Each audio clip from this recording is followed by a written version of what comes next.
يا لغتي عربية حسبي بأنك منطقي وبيان. அதாவது சேமிப்பாத்தான் அவரை கருதுறாரு.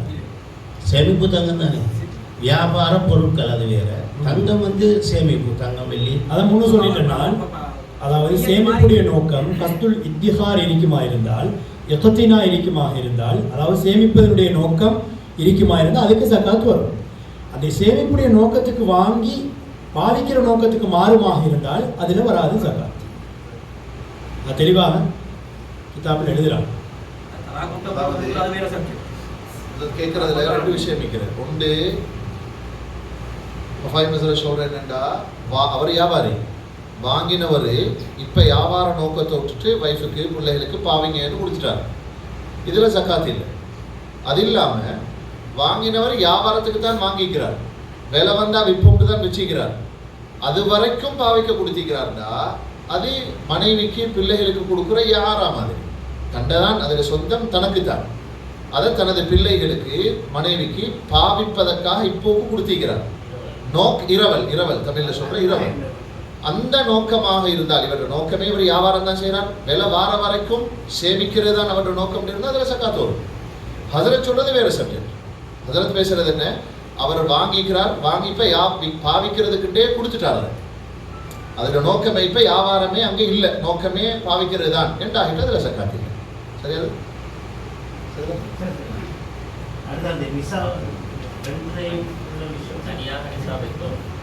வியாபார பொருட்கள் அதை கணக்கெடுக்கிறாரு. தங்கத்தை ரெண்டையும் சேர்த்து பார்த்தால் நிசாப் வந்தால் நிசாபுட விஷயத்துல பொதுவா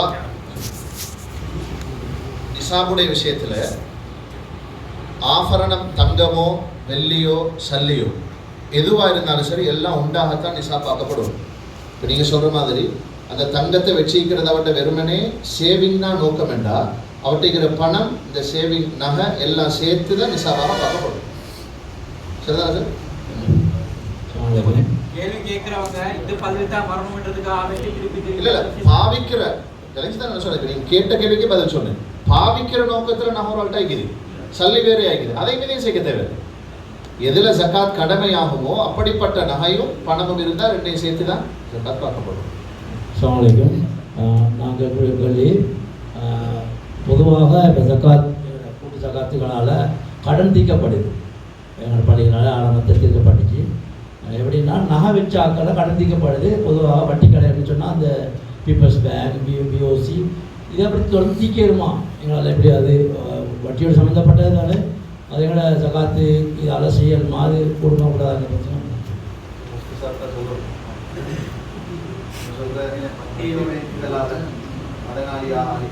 வீடு வச்ச நகையை திருப்பி எடுக்கிறதுக்காக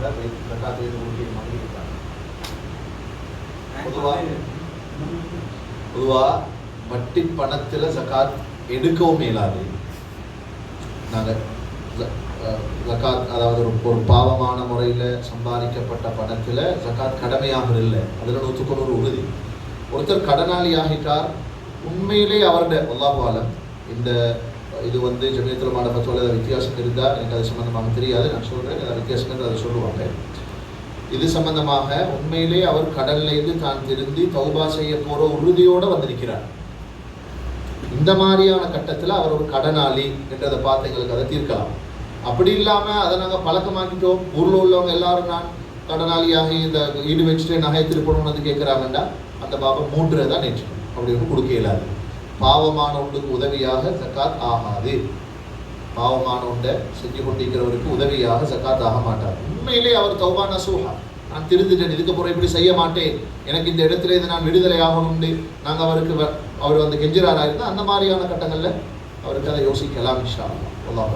ஒரு சகோதரிட்ட கேட்க சொல்லியிருக்கிறது, அதாவது வியாபார இளைஞர்களை பொறுத்தவரை பல கவர்மெண்ட் போயிட்டு வியாபாரம் செஞ்சு வர வைக்கிறாங்க தானே, ஆனால் அந்தந்த ஊரில் தான் காற்றை நிறைவேற்றுகிறார்கள்.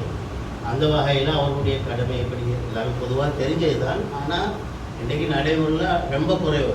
உதாரணமாக பொண்ணாவுடைய வியாபாரம் செய்வாங்க, இந்தியாவுடைய வியாபாரம் பொருட்களை வியாபாரம் செய்வாங்க, அவனோட சக்காத்தை ஊரில் தான் நிறைவேற்றுறாங்க அதிகமாக.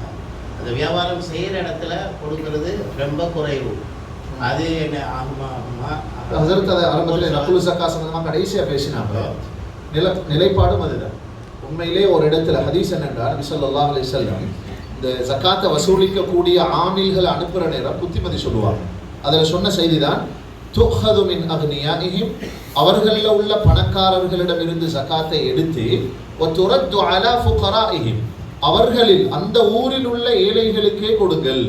அப்போ ஒருத்தர் அவருடைய வசதியை பணத்தை எங்கிருந்து சம்பாதிக்கிறாரோ அந்த இடத்துல உள்ள ஏழைகளுக்கு அந்த பணம் திருப்பி ஒப்படைக்கப்படணும் என்றதுதான் மதுஹபுடைய உறுதியான நிலைப்பாடு.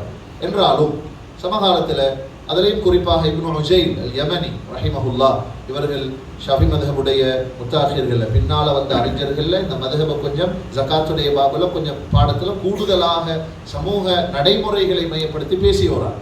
அவங்க சொல்றாங்க என்னென்னா, இன்னைக்கு பெரும்பாலும் எப்படி ஆகிக்குதுன்னா எல்லாரும் ஒரு பகுதின்னா அந்த பகுதியில் இருக்கிற எல்லாரும் வந்து தொழில் செய்கிற ஒரு இடத்தை தான் அந்த ஊருடைய பசார்ன்றோம். குருநகல் பசார்னே அது குருநகல் உள்ளவங்க மட்டுமல்ல, சில நேரம் வெளியிலேருந்து வந்திப்பாங்க. அதனால அதுள்ளுக்கே தேடுறதுன்றது அது முழுக்க பசார் தான். அந்த மஹல்லால ஒரு 100 பேர் இருப்பாங்க, 150 பேர் இருப்பாங்க. அதை நடைமுறை சிக்கலுக்கு சாத்தியமற்றது. ஆகவேதான் யார் எங்கிருந்து வந்தாலும் அவர் செய்கிற இடத்துல இருந்து கொண்டு தொழிலை செய்வார். அவர் வசிக்கிற இடம் அவருடைய எங்கட பாஷையில் சொல்லணும்னா சந்தா கட்டி ஒரு மஹல்லாவாசியாகி ஒரு ஊருக்கு கட்டுப்பட்டு அப்படி இயங்குகிற இடத்துல அவருடைய சக்காத்தை கொடுப்பார். அந்த மஹல்லாக்குன்ற ஒரு குரூப் இருக்கும் அப்படிதானே, மஹல்லா அந்த டவுன் மஹல்லாக்குன்னு ஒரு குரூப் இருப்பாங்க தானே, அவங்க அவர்களுடைய சக்காத்தை சேர்த்து அவர்களுடைய இலைகளுக்கு கொடுப்பாங்க. ஏற்றமான ஒரு முறை என்னன்னா அந்த தான் தொழில் செய்கிற இடத்துல உள்ள வைத்து சக்காத்துக்கு தன்னுடைய பகுதியிலிருந்து ஒரு பகுதியை கொடுக்கிறது. இது மனசுடைய ஒரு திருப்திக்கு காரணமாக அமையும். இன்ஷா அல்லாஹ். அஸ்ஸலாமு அலைக்கும். இந்த ஜக்காத்திலிருந்து கல்விக்கு பணம் கொடுக்க முடியுமா என்பது என்னுடைய ஒரு கேள்வி. இருந்தாலும் சில உதாரணங்களோடு தெளிவுபடுத்தலாம்னு நினைக்கிறேன். எங்களுடைய பகுதியில் கணித விஞ்ஞான பிரிவொன்று ஆரம்பிக்கப்பட்டு நிறைய எங்களுடைய வெற்றிகம ஏரியாவில் உள்ள பாடசாலை பிள்ளைகள் தான் இங்கே கூடுதலாக கற்கிறார்கள். அதில் பாடசாலைகளில் 9A, 8A, 7A என்று வந்தவுடன் அந்த பிள்ளைகளை அதிபர்கள் அல்லது ஆசிரியர்கள் அழைத்து நீங்கள் விஞ்ஞானம் படிப்பதற்கு அல்லது கணித விஞ்ஞானம் படிப்பதற்கு தகுதியானவர்கள், நீங்கள் இன்ன இடத்துல இருக்குது, உங்களுக்கு தூரமும் இல்லை, செலவும் குறவு, நீங்கள் போங்கன்னு சொல்லி அனுப்பிடுவாங்க. அனுப்பினோடனே அந்த பிள்ளை அங்கே கல்வியை கற்று உயர்கல்விக்காக வேண்டி போக வேண்டிய ஒரு சந்தர்ப்பம் வரும். ஏழை பிள்ளைகள் தான், கெட்டித்தனமான பிள்ளைகளும் கூட அவர்கள் மெடிக்கல் காலேஜ் அல்லது இன்ஜினியரிங் ஃபேக்கல்ட்டி போன்றவர்கள் செல்கின்ற பிள்ளைகள் கொஞ்சம் வறுமைப்பட்ட பிள்ளைகள். ஆனால் அவர்களுடைய பெற்றோர்களால் அந்த செலவினங்களை தாங்கிக் கொள்ள முடியாமல் போயிடுது. அவ்வாறான சந்தர்ப்பங்கள் நிறைய எனக்கு வந்ததுண்டு. ரஜித் சாருக்கு தெரியும். எனவே ஒரு ஏழை பிள்ளை மெடிக்கல் காலேஜுக்கு போகணுன்னே போகிற நேரம் அது பாரிய செலவினங்கள் ஏற்படுகின்றன. சென்றவுடனும் கடைசி வரையும் செலவினங்கள். அதே மாதிரி இன்ஜினியரிங் ஃபேக்கல்ட்டிக்கு போகிறவர்களுக்கும் செலவு, வேறு துறைகளுக்கு போகிறார்களுக்கும் அந்தந்த தகுதிக்கு ஏற்ற மாதிரி செலவு தான். இவ்வாறான அமைப்பில் ஜகாத் மூலம் அந்த பிள்ளைகளுக்கு உதவி செய்ய முடியுமா என்பதும் இன்னும் ஒரு சந்தர்ப்பம் எனக்கு கிட்டியது. 2 பிள்ளைகள், ஒரு டாக்டர் பெற்றோர் அந்த படித்து கொண்டிருக்கின்ற சந்தர்ப்பத்தில் பெற்றார் இருந்து விட்டார், தாப்பன் இருந்து விட்டார். அந்த பிள்ளைக்கு படிப்பை கொண்டு செல்வதற்கு மிகவும் கஷ்டமாக இருக்கின்ற சந்தர்ப்பத்தில் நான் அவர்களுக்கு ஆலோசனை சொன்னேன், நீங்கள் போய் ஜகாத் கமிட்டியை நாடுங்கள்னு சொல்லி. ஆனால் அந்த ஊரில் ஜகாத் கமிட்டி கையை விரித்து விட்டது. எனவே இது சம்பந்தமாக ஏதாவது ஏற்பாடுகள் எங்களால் செய்ய முடியுமா, ஜகாத் கமிட்டிகளால் செய்ய முடியுமா என்பதுதான் என்னுடைய கேள்வி. ஜஸாக்கல்லாஹ் ஹைர். சார், முதல் விஷயம் சார், இந்த கேள்வி என்னென்றால் சுருக்கமாக கல்விக்காக வேண்டி ஜகாத்தில் இருந்து பணம் ஒதுக்கலாமா? முதல் விஷயம் உண்டு. ஷரியத்துடைய இஸ்லாத்துடைய அடிப்படை என்னென்றால் ஒரு வாப்பா தன்னுடைய பிள்ளைகளுக்கு எதுவரைக்கும் செலவழிக்க வேண்டும். ஒரு ஆம்பளை பிள்ளையா இருந்தால் பருவ வயது அடைகிற வரைக்கும் தான் அவருக்கு செலவழிச்சோம். இஸ்லாத்திலே சட்டம் என்ன? ஒரு ஆம்பளை பிள்ளையா இருந்தால் அவர் ஆம்பளை இளந்தாரியாகிற பருவ வயது அடைகிற வரைக்கும் 14-15 வயசு வரைக்கும் தான் ஒரு ஆம்பளை பிள்ளைக்கு செலவழிக்கிறதுக்கு வாப்பாட மேல கடமை. அதையும் மீறி அவர் செலவழிக்கிறாருண்டா 16 வயசுல 17 வயசுல ரெண்டா அது அவர்கிட்ட வாப்பாட உபகாரம். அதனால வாப்பா கேள்வி கேட்கப்பட மாட்டார். செலவுல குறை செய்யறதுனால வாப்பா கேள்வி கேட்கப்பட மாட்டார். அது ஆம்பளை பிள்ளை விஷயம். பெண் பிள்ளையாக இருந்தால் திருமணம் முடித்து கொடுக்கப்படுகிற வரைக்கும் வாப்பாட செலவுல தான் அந்த பிள்ளைக்கும். இது ஒரு பேஸ். இதை ஞாபகத்தில் வச்சுக்கொண்டு இப்போ வாங்க, ஒரு புள்ள மதரசாட கல்வியை தொடர்றதுக்கோ அல்லது பாடசாலையுடைய கல்வியை தொடர்றதுக்கோ போறாங்கன்னா இஸ்லாம் சொல்கிறது குறிப்பாக ஷரியத்துடைய முதல் விஷயம் கல்விக்குன்னு ஒரு பங்கு இல்லை. அது மார்க்க கல்வியை படித்தாலும் சரி, மெடிக்கல் ஃபேக்கல்ட்டிக்கு போனாலும் சரி, எந்த கல்விக்கு போனாலும் கல்வி படிப்பதற்காக ஜகாத்தில் ஒரு பங்குன்னு ஒன்று இல்லை. அதை நல்லா மனசில் நிறுத்திக்கொள்ளும். சரி, எந்த வகையில் கொடுக்கலாம், மாற்று வழி என்ன அதுக்கு அப்படின்னா, அந்த மாற்று வழியில் ஒரு புள்ள இந்த சார் சொன்ன மாதிரி சயின்ஸ் ஃபேக்கல்ட்டிக்கு வந்திருக்கிறேன்னு சொல்கிறாங்க, சயின்ஸ் காலேஜுக்கு, அதில் மெடிக்கல் அல்லது இன்ஜினியரிங் ஏதோ ஒரு பகுதிக்கு அந்த புள்ளை தேர்வாகுது. அந்த பிள்ளையை நாங்கள் எப்படி பார்ப்போம் தெரியுமா? அந்த புள்ள தன்னுடைய தொழிலுக்கான ஒரு முயற்சியை செய்கிறது. அதை எப்படி பார்ப்போம்டா, அந்த புள்ள ஃபக்கீர், அந்த புள்ள மிஸ்கீன், அந்த பிள்ளையுடைய ஃபக்ர ஏழ்மையை மையப்படுத்தி ஃபக்கீர்ன்ற கேட்டகரியில தான் கொண்டு வரும். சரி, ஃபக்கீருக்கு எப்படி கொடுக்கணும்? ஷரியாத்துடைய ஃபிக்ஹுடைய சரியா தெளிவான விளக்கம், முறையாக ஒரு ஃபக்கீர் இனங்கண்டு அவருக்கு பொருத்தமான ஒரு தொழில் தெரியும் என்றால் அந்த தொழிலுக்குரிய ஏற்பாடை செய்து கொடுப்பதற்கு தாராளமாக அனுமதி உண்டு. அந்த வகையில் ஒரு பிள்ளையை, அதில் ஆக முக்கியமான நிபந்தனை தொழில் கல்வி என்ற ரீதியில் இந்த இன்ஜினியரிங் ஃபேக்கல்ட்டிக்கோ மெடிக்கல் ஃபேக்கல்ட்டிக்கோ அந்த பிள்ளையுடைய எதிர்கால தொழிலுக்காக வேண்டி நாம் அந்த பிள்ளைக்கு கொடுக்கலாம். ஆனால் நிபந்தனை என்னென்றா, சார் சொன்ன மாதிரி அந்த புள்ள 9 எடுத்திருக்குது, அதுக்கு தேர்வாகிறதுக்கு தகுதியான புள்ள எப்படின்றது உத்தரவாதப்படுத்தப்படும். சரியா சார்? அந்த புள்ள இந்த துறைக்கு தகுதியான புள்ள என்று 100க்கு 100 அந்த துறை சார்ந்தவர்களால் இனங்காணப்பட்ட பின்னால இந்த புள்ள ஃபக்கீர் தனது தொழிலுக்கான ஒரு ஏற்பாட்டுக்காக நாம் கொடுக்கிறோம் என்ற வகையில் கொடுக்கலாம். சார்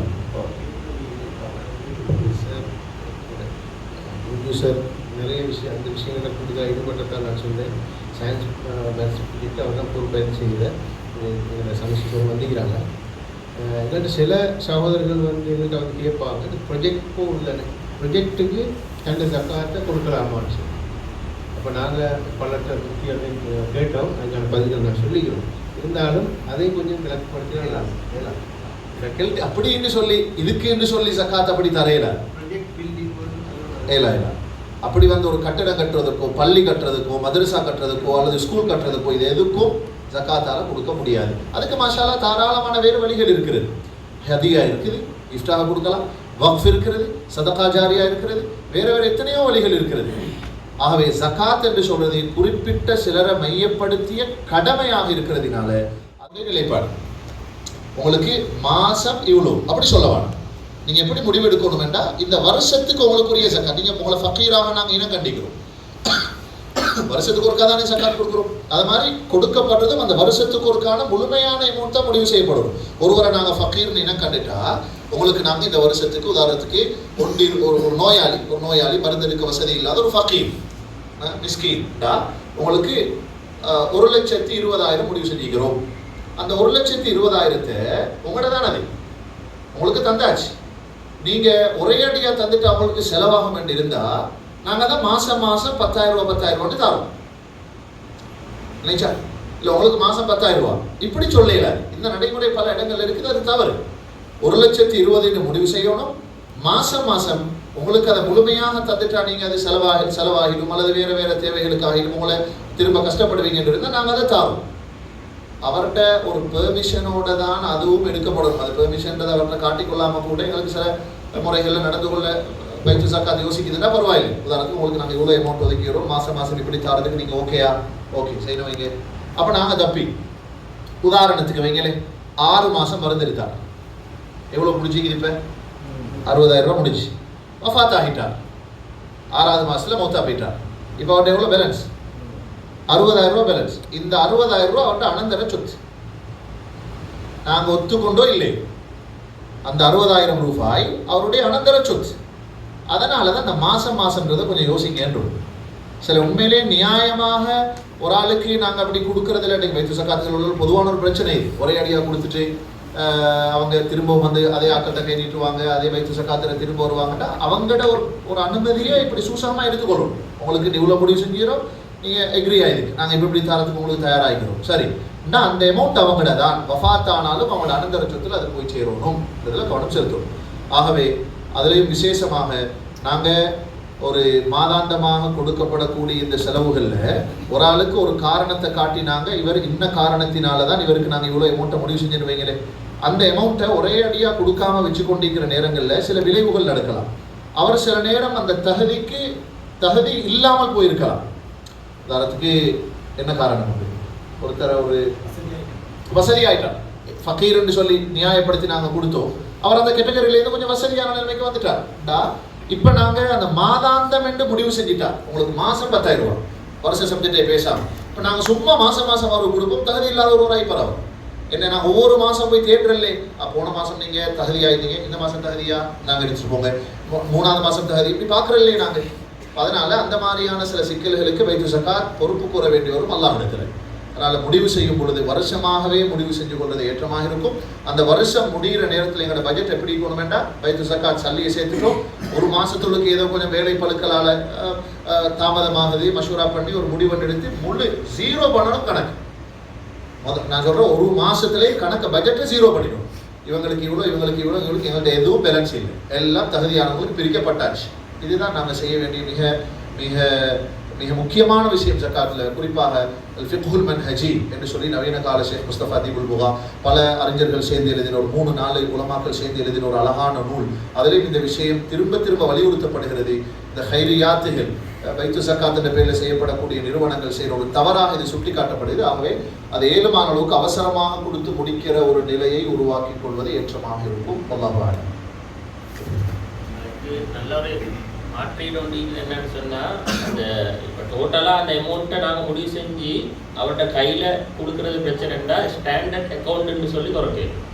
அவர்கிட்ட பேருக்கு பேங்க்கில் அக்கௌண்ட் ஒன்று திறந்து அவர்கிட்ட அனுமதியோட அவர்கிட்ட அக்கௌண்ட்டுக்கு அந்த ஃபுல் அமௌண்ட்டை வருஷத்துட முழு அமௌண்ட்டையும் போட்டாச்சு. ஆனால் அவருக்கு மாதம் மாதம் உடச்சி தான் எடுக்கணும் அந்த அமௌண்ட்டு. ஸ்டாண்டர்ட் அக்கௌண்ட்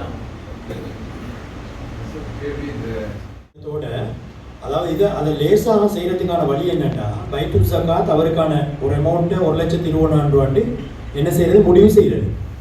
முடிவு செஞ்சதுக்கு பின்னால் எல்லாத்துக்கும் லேசான வழி, இந்த அக்கௌண்ட்டில் போட்டாலும் அவருக்கு எடுக்கலான்னா அவருக்கு தசர்ரூஃப் செய்யலாம் போய்த்துடும். ஹப்சோல் அப்படி வந்துட்டால் அவருக்கு பணத்தை எடுத்தும் அவருக்கு அதில் கொடுக்கல் வாங்கலோ செலவழிக்கிறதுக்கோ ஏலான்னா அது ஒரு பிரச்சனையாயிடும். லேசான வழி என்னென்னா, என்ன செய்யறதுன்னா 1,20,000 ரூபாவை அவரை கூப்பிட்டு அவருக்கு விளங்கப்படுத்தி என்ன செய்யறது, அவரை கையில் முதல்ல ஒப்படைக்கிறது. அவருக்கு நாங்கள் விளங்கப்படுத்தணும், உங்களுக்கு நாங்கள் இது ஒரே அடியாக தந்தால் நீங்கள் சும்மா செலவு பேத்திருமா இருந்தால் உங்களுக்கு ஒரு ரிக்வஸ்ட்டை பைத்துல் சக்காத்தில் வைக்கலாம். என்ன பணம் 1,20,000 இருக்குது, நீங்கள் என்ன செய்யுங்க என்றால் நீங்கள் இதை திரும்ப எடுத்து நான் உங்களுக்கு தாரேன், நீங்கள் மாதம் மாதம் எனக்கு என்ன செய்யுங்க ஒரு 10,000 நீங்கள் தாங்க. அப்போ பைத்துல் சக்காத்தில் பொறுப்பு முடிஞ்சு. என்ன பொறுப்பு முடிஞ்சிட்டா, அந்த முழுமையான பணத்தை யார் ஜக்காத்திற்கு தகுதியோ அவரே கொடுத்தாச்சு, நாங்கள் வச்சு கொண்டிருக்கல, ஜக்காத் நிறைவேறியாச்சு. திரும்ப அவர் எங்களுக்கு 2வது ஒரு பொறுப்பாக எங்களுக்கு வசீலாக்குறாரு, நீங்கள் எனக்கு மாதம் மாதம் 10 தாங்க. அப்போ ஜக்காத் அவங்க இல்லை, முடிஞ்சு. ஏண்டா நாங்கள் இப்போ ஹசரத் முன்னூறு ஹலீல் ஹசரத் சொன்ன மாதிரி நாங்கள் 60,000 ரூபா கொடுத்துட்டேன்னு வைங்களேன், 6 மாதத்தில் அவர்கிட்ட கொடுத்தாச்சு. இன்னும் 60,000 ரூபா இருக்குது. இப்போ ஒரு வெள்ளம் வந்து பைத்துல் சக்காத்தில் இருக்கிற சல்லியெல்லாம் அடிச்சுட்டு போய்த்துன்னு வைங்களேன், ஏதோ ஒரு அடிப்படையில் களவு போய்த்து. இந்த பைத்துல் சக்காத்தை அடுத்த 60,000 ரூபாய்க்கு போடணும், அவங்க தான் போடணும் அந்த சல்லி. இப்படி பாரிய பிரச்சனைகள் இதில் இருக்கிறதால அவரை கூப்பிட்டு பேசி, மாணவர்கள் தானே அவங்க எக்ரி ஆகுவாங்க, அவங்களோட பேசி இப்படி தான் அவங்களுக்கு நாங்கள் இவ்வளோ ஒதுக்கிக்கிறோம், ஃபக்கீருடைய பங்கில் இருந்து அல்லது இந்த பங்கில் இருந்து நீங்கள் என்ன செய்யுங்க, எங்களுக்கு ஒரு அனுமதியோட தாங்க, முதல்ல அதை கையில் கொடுத்து அதை அவங்களுக்கு பாரமாக்கிட்டு திரும்ப அவங்க எங்களுக்கு தருவாங்க. நாங்கள் அது ஜக்காத் இல்லை, அது நாங்கள் வேறையாக வச்சு கொள்வது பைத்துல் சக்காத்தில் தான் அவங்களுக்கு மாதம் மாதம் அந்த அமௌண்ட்டும் கொடுத்து கொண்டு இருக்கே.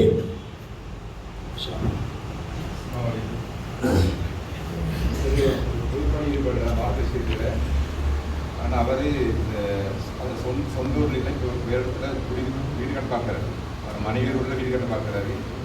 சொந்த ஊரில் ஜக்காத் மட்டும் கேட்குறாரு. சொந்த ஊரில் அவர் அந்த திருமணம் முடிஞ்சிருக்க வீடு கட்ட பார்க்குறாரு. அவர் இங்கே சொந்த ஊரில் ஜக்காத் பணம் கேட்குறாரு அப்படி கொடுக்கலாம் கொடுக்கலாம். எங்களோட ஊரை சேர்ந்த ஒருவர் இன்னொரு ஊரில் போயிட்டு அவர்கிட்ட தேவையை நிறைவேற்ற போறாருன்னா அவர் எங்களோட ஊரை சேர்ந்தவர் தானே. அவரோட தேவையை தான் இன்னொரு ஊரில் போயிட்டு நிறைவேற்ற போறாரு. அந்த நஃபர் வந்து எங்களோட ஊரை சேர்ந்தவர் தான். அப்போ இது வந்து ஜக்காத்தை இன்னொரு ஊருக்கு திருப்புற அந்த தலையங்கத்தில் வரமாட்டிச்சு.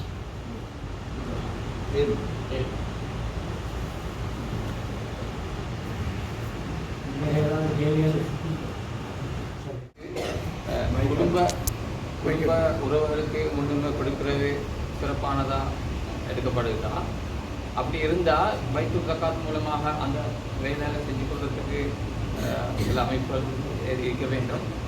அடுத்த விஷயம் வந்து எங்களோட அதே உறவுகள் பக்கத்து ஊரில் இருக்கிறாங்க அப்படி நிலைமைகள் வந்தால் என்ன முடிவுகள் எடுக்கணும்? மிக முக்கியமான ஒரு கேள்வி.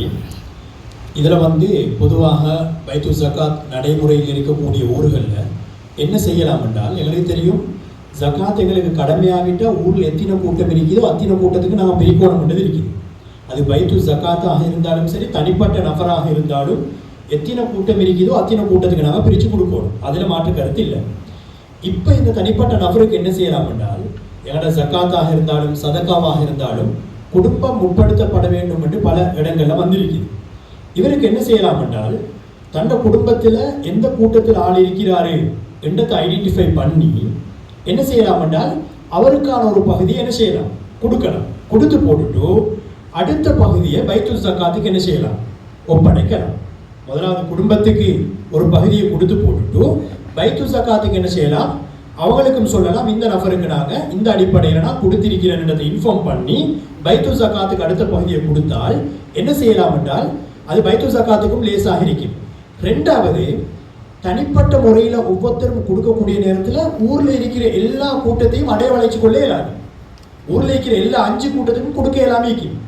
ஆனால் பைத்துல் ஜக்காத்துக்கு அந்த சல்லி போகக்கூடிய நேரத்தில் அவங்க என்ன செய்வாங்க, எல்லாத்தையும் சேர்த்து தானே பிரிப்பாங்க. அப்போ இவர்கிட்ட பணமும் எந்த ஒரு அடிப்படையில் எல்லா கூட்டத்துக்கும் போகக்கூடிய ஒரு வழி இருக்குது. அதே நேரத்தில் குடும்பத்துடைய ஒரு விஷயம் இங்கே ஞாபகப்படுத்தப்பட்டதால, இப்போ எங்களுக்கு ஜக்காத்தை வந்து பிற்படுத்த இயலாது. எப்போ கடமையாகுதோ அப்போ நாங்கள் நிறைவேற்றோம். அப்போ 2 காரணம் சொன்னாங்க பிற்படுத்த இயலுமன்றதுக்கு காரணம். ஒன்று, பணம் ஜக்காத் கடமையாகிட்டது, பணம் இல்லை கையில் கொடுக்கறது. இப்போ அவருக்கு பிற்படுத்த இயலும், எப்போ பணம் வருதோ அப்போ கொடுக்கறது. ரெண்டாவது, முஸ்தஹிக்கு ஜக்கா, யார் ஜக்காத் எடுக்கிறதுக்கு தகுதியோ அப்படியானவர் வரங்காட்டுக்கும் என்ன செய்யணும், பிற்படுத்த இயலும். இது 2 காரணங்கள் சொல்லப்பட்டிருக்கு. அதே நேரம் கிதாபில் இன்னொரு விஷயம் ஒன்று எழுதுறாங்க. அதாவது ஒரு குடும்பக்காரால் வெளியே இருக்கிறார், ஒரு நெருங்கின ஒரு உறவினர் வெளியே இருக்கிறாரு, அவர் வர இருக்கிறார். அவர் வரங்காட்டுக்கும் என்ன செய்யலாம், தன்னை ஜக்காத்தை கொஞ்சம் பிற்படுத்த இயலும். எந்த அடிப்படையில் என்றால், அந்த பிற்படுத்தக்கூடிய காலத்தில் ஏதாவது முன்ன பின்ன நடக்கும் என்றால் நான் அதுக்கு பொறுப்பாளியாக இருப்பேன் என்ற அடிப்படையில் அவருக்கு கொஞ்சம் பிற்படுத்தி அந்த குடும்பத்துக்காக கொடுக்கறதுக்கு பிற்படுத்தலாம் ஒரு கருத்தையும் உலமாக்கள் தெளிவுபடுத்தலாம்.